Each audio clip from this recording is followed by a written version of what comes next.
বাজারের মুচমুচে যে ফুচকাটা ফুলকো ফুচকা, সেই ফুচকার আজকে গোপন টিপসটা জেনে নিন। এই ফুচকাটা এত মজা, আমরা বাজারে থেকে প্রায় কিনে খাই, কিন্তু বাড়িতে বানাতে গেলে কোনো না কোনো একটা সমস্যা হয়ে থাকে। হয়তো ভালো করে ফুলে না, নয়তো বা ফুললেও সেই মসমসে ভাবটা থাকে না।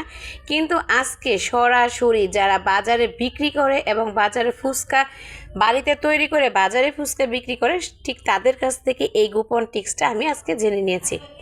তাহলে চলুন কীভাবে তারা ফুচকা তৈরি করে সেটা আগে দেখায়। প্রথমে তারা একটা রুটির ডো করে। রুটির ডোটা সাধারণত যে নর্মাল আটা থাকে, সে আটা দিয়েই ওরা তৈরি করে। সামান্য পানি আর লবণটা জাস্ট স্বাদ মতন দেয়, দিয়ে এটা ভালো করে একটা রুটি আকারে তৈরি করে। আমরা যেরকম বাড়িতে নর্মাল রুটি খাই সেই রকম, কিন্তু রুটিটার মধ্যে তারা একটু তেলটা বেশি পরিমাণ দেয়। ওরা ফ্লোরের মধ্যে রুটিটা বিছিয়ে তার নিচে আটা ছিটিয়ে দেয় এবং এটাকে ভালো করে বেলে।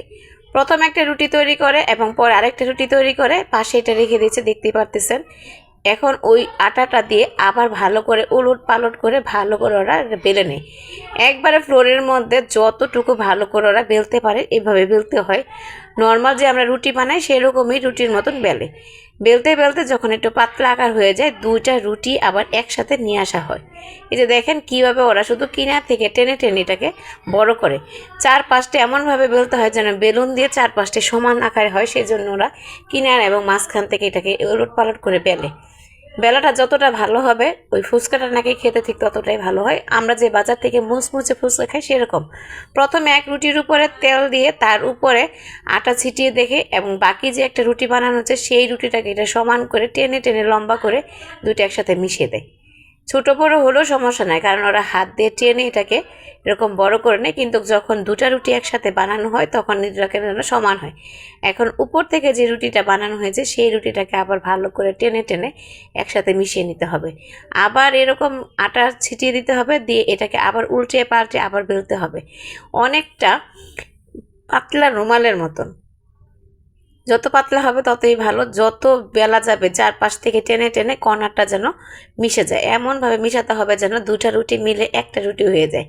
দেখেন ছোট্ট একটা রুটি কীভাবে টেনে টেনে বেলে বেলে কত বড় একটা রুটি করে নিয়েছে।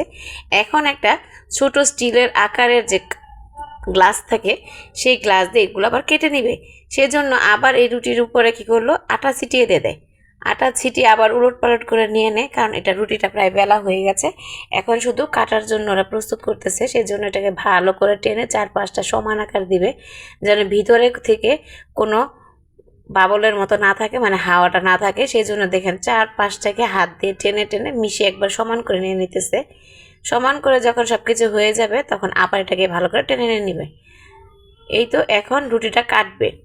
দেখেন একটা ছোট্ট স্টিলের গ্লাস দিয়ে টেনে টেনে এটাকে একটা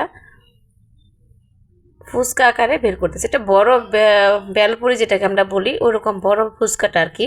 এই যে টেনে টেনে এটা কাটতেছে। একবারে টোটালি কাটা হয়ে গেলে ওরা যে রুটিটা থাকে কোনো অংশটা যেন বাকি না থাকে সেভাবে কাটে। কাটার পরে মধ্যে যে রুটিগুলো থাকে সেগুলো আবার আলাদা আলাদা করে নিয়ে নেয়।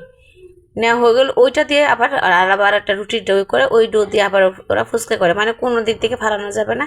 এখন যে ফুচকাগুলো তৈরি করা হয়েছে এগুলো আলাদা আলাদা করে একটা চালনির মধ্যে নিতেছে ভাজার জন্য আর কি। এই তো আলাদা করে উঠানো হয়ে গেছে, ফুচকা তৈরি হয়ে গেছে। প্রথম এই রাউন্ডে যে কটা করা, এখন ওটা তেলে ভাজবে।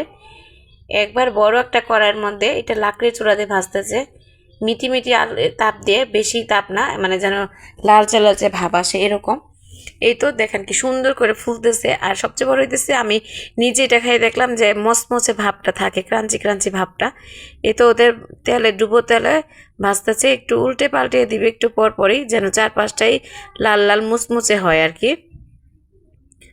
দেখতেই পারতেছেন কত বড় করে একসাথে কতগুলো হয়ে গেছে আর কি। ওনারা যেহেতু বাজারে বিক্রি করবে, ওনারা এখানে 250 টাকা কেজি বিক্রি করে। এই যে দেখেন একবার যখন মচমচে হয়ে যাবে তখন এটা উঠিয়ে নিয়ে নিবে। এই তো হয়ে গেল বাজারের একবারে ফুলকো মচমচে ফুচকা। আজকে পর্যন্ত সবাই ভালো থাকবেন, আল্লাহ হাফেজ।